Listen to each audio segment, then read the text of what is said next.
On July 1, 1999, Japan's $12.5 trillion in household savings earned almost nothing, until a legion of ordinary housewives, frustrated by zero interest, secretly sparked a trading revolution that reshaped global finance. Dubbed Mrs. Watanabe, these kitchen table traders discovered a way to make money that even Wall Street copied. But their gamble nearly collapsed the world's markets. How did a quiet financial crisis unleash the trillion-dollar trade? The story starts here. Japan's economic miracle had faded into a long gray slump. After the burst of the 1980s bubble, families watched their hard-earned savings shrink in value year after year. By 1999, the Bank of Japan's interest rates hovered near zero. The promise of steady returns from a bank account had vanished.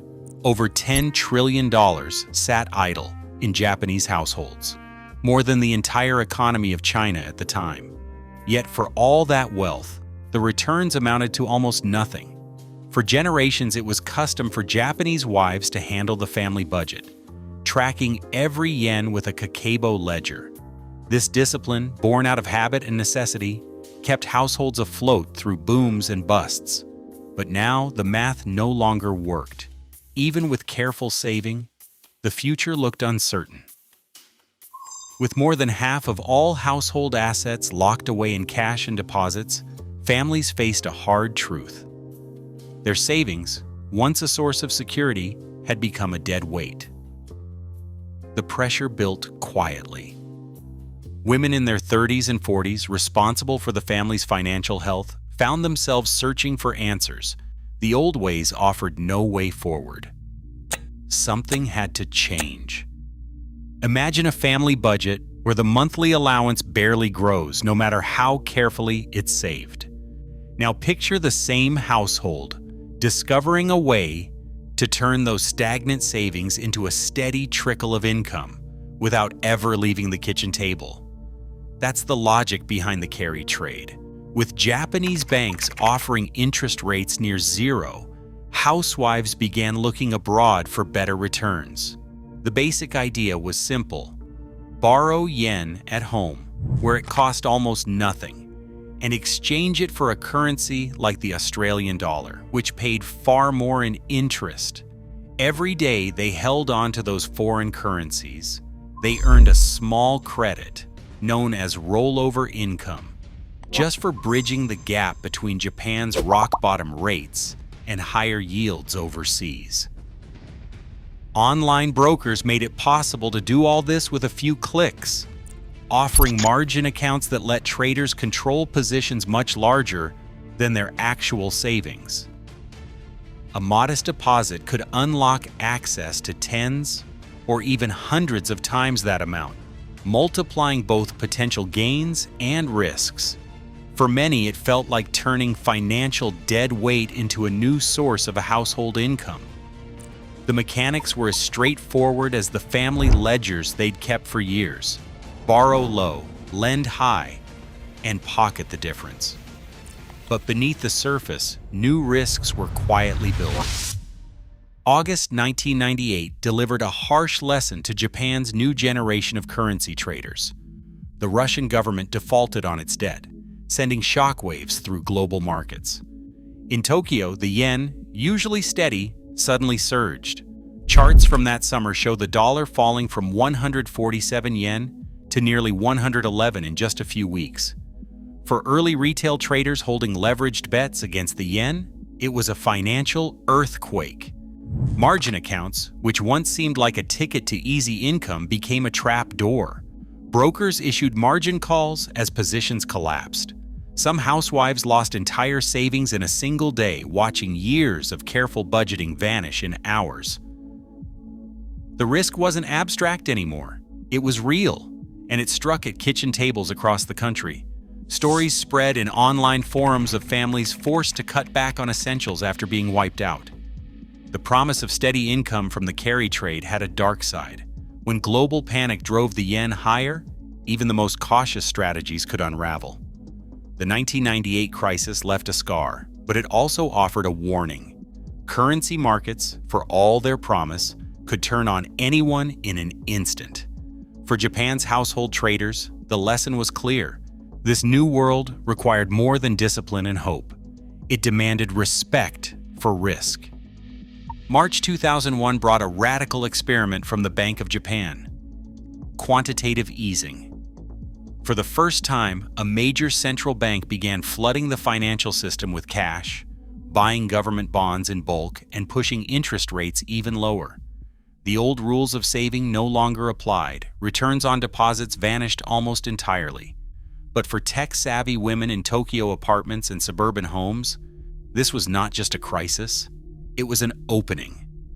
Domestic brokers rushed to meet the moment, rolling out online trading platforms that turned kitchen tables into miniature dealing rooms. By 2005, the sound of mouse clicks echoed across the country as thousands of women in their 30s logged in to global currency markets. They studied charts, tracked news from Sydney to New York, and placed trades with a few taps. The nickname Clickety-click traders started as a joke among male bankers, but the scale was no laughing matter. Retail trading volumes soared, with Japanese households moving billions of dollars a day, enough to catch the attention of Wall Street and the City of London. These women weren't just speculating. They were taking the tools of global finance and using them to solve a household problem. With every trade, they turned policy decisions made in the marble halls of the Bank of Japan into new opportunities at home. The line between global economics and daily life blurred, and the world's financial giants began to realize that the next big move might start with a single order from a kitchen in Saitama or Osaka. Within a few years, the currency markets had become crowded with more than just retail traders. On trading floors from New York to London, hedge funds and investment banks began taking notes and then taking positions. The same carry trade strategy that started at kitchen tables was now being executed at a scale measured in billions. By 2007, Japanese retail investors alone were moving $9.1 billion through the currency markets every single day. That figure dwarfed the daily turnover of some entire national stock exchanges. Institutional desks layered on leverage, using complex derivatives and massive pools of borrowed yen. They mirrored retail bets, but with deeper pockets and faster computers. The line between household savings and global capital flows blurred even further. When the yen was weak and foreign interest rates were high, everyone wanted in. The more money poured into the trade, the more fragile the system became. A single move in the yen could now ripple out, forcing hedge funds and housewives alike to scramble for the exits. This wasn't just a household solution anymore. The collective decisions of ordinary Japanese families had become a signal, read by the world's most sophisticated traders. But as the crowd swelled, so did the risk. The market's new fragility was no longer hidden. It was built into every trade, waiting for the next shock. In early 2006, the first tremors rattled through Japan's financial world. After years of flooding the system with cash, the Bank of Japan began signaling that the era of easy money was drawing to a close. In March, the central bank ended its landmark quantitative easing program. By July, it nudged interest rates up from 0 to 0.25%, the first hike in 5 years. The move was small, but the message was unmistakable. The days of borrowing for nothing could not last forever. Market commentators watched the shift with growing unease. Among them, Dennis Gartman, a well-known investment advisor, issued a stark warning. He predicted that when the carry trade finally unraveled, it would end in tears and accompanied by a great deal of pain. His words cut through the optimism that had fueled years of risk-taking. For Mrs. Watanabe and the global funds now following her lead, the prospect of rising Japanese rates was more than a technicality. It threatened to upend the entire logic of borrowing yen to chase higher yields abroad. Financial media began to speculate about what might happen if the tide turned. With so much money riding on the same strategy, Even a modest reversal could force traders to unwind positions at once, triggering a stampede. The warnings grew louder as volatility crept back into currency markets. The sense of safety that had drawn so many to the carry trade was slipping away, replaced by a growing sense of dread. The next shock would not just test individual traders, it would test the system itself. October 2008, the world's financial system buckled as Lehman Brothers collapsed. In Japan, a quiet panic swept through living rooms and kitchen tables. The yen, once steady, soared, rising nearly 30% against the Australian dollar in just a few weeks. For thousands of retail traders, this was the nightmare they'd been warned about. Margin accounts built on borrowed money and the promise of steady carry began to unravel at breakneck speed. Brokers triggered automatic liquidations. One woman, who had spent years growing her family's nest egg, watched as her $100,000 savings evaporated in a single week. Each morning brought new losses. Margin calls arrived like clockwork, demanding more cash or forcing positions closed at the worst possible moment. The numbers on the screen didn't just represent a bad trade, they meant the end of family plans, the loss of security built over decades. Forums filled with shock and disbelief. Some traders emptied savings accounts, hoping to meet margin requirements and ride out the storm, only to see the yen climb even higher. The mechanics were unforgiving. As the yen strengthened, accounts leveraged 10 or even 100 times were wiped out in hours. The pain was raw, immediate, and deeply personal. For many, it was the end of the dream. Yet even as the dust settled, a stubborn resolve remained. The devastation was total, but not final.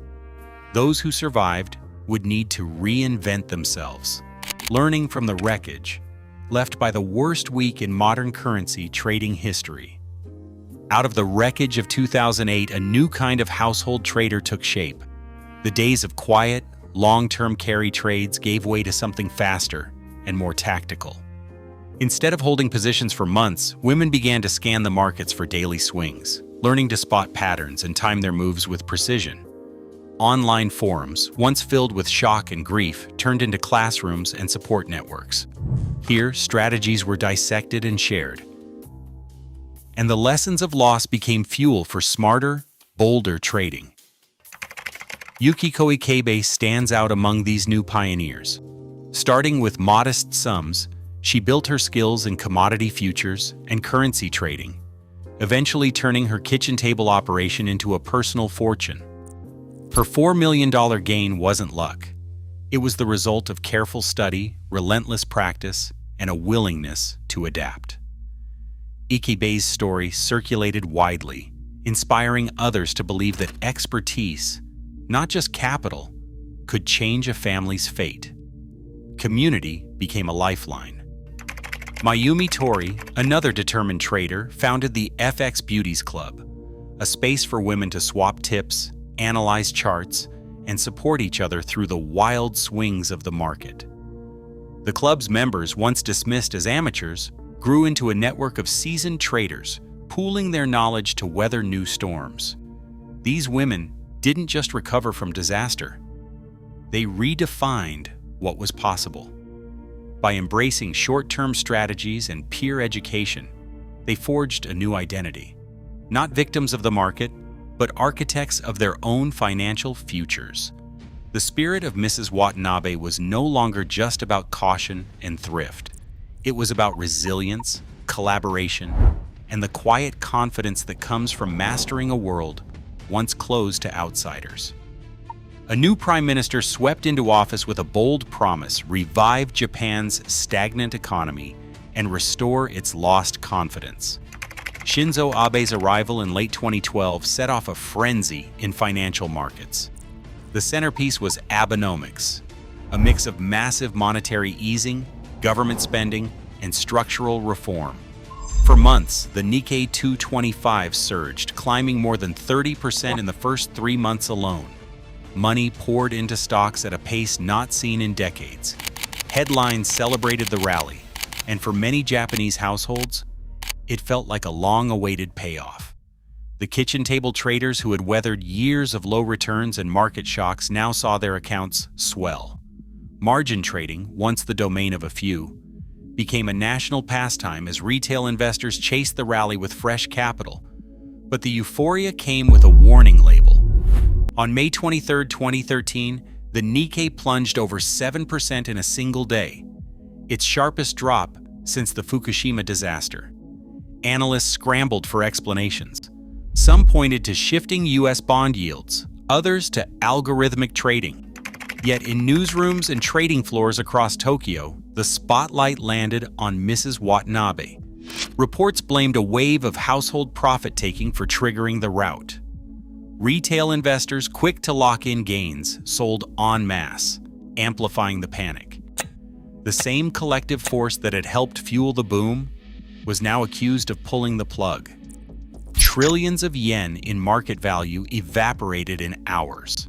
Policymakers and institutional investors watched, reminded once again that the pulse of Japan's markets could be set by thousands of ordinary households, each acting from a living room or kitchen, but together moving the world's third-largest economy. The Abenomics roller coaster wasn't just a story of policy or profit. It was a reminder of the unpredictable power of collective action. Japan's household balance sheet remains a force that global markets cannot ignore. More than half of all Japanese household assets, over $5.6 trillion, still sit in cash and bank deposits. That's a proportion unmatched by the United States, where only about 14% of household wealth is held in cash, or Europe at 37%. This deep pool of savings gives Japanese families an outsized influence. When they move money, markets notice. At its peak, Japan's economy was larger than Germany's and Italy's combined. And even now, the collective decisions of these households ripple far beyond Tokyo. The tools have changed, but the power remains. Trading apps and digital platforms now put global markets within reach of anyone with a smartphone. Mrs. Watanabe, once a symbol for a meticulous housewife at the kitchen table, has become a stand-in for millions of ordinary people using technology to manage and grow their savings. The barriers that once separated retail traders from professionals have thinned. Today, a single tap can move capital from a savings account in Osaka to a stock exchange in New York, or a currency market in Sydney. Financial institutions track these flows closely, watching for signals that might preview the next big move. The story is no longer just about housewives in Japan. It's about the enduring influence of everyday people who, together, can move trillions. The lesson of Mrs. Watanabe is clear. The power to shape markets doesn't belong only to bankers and hedge funds. With information, community, and the right tools, it belongs to anyone willing to take control of their financial future. By 1999, Japanese households managed over $12.5 trillion in savings, more than the combined economies of Germany and Italy.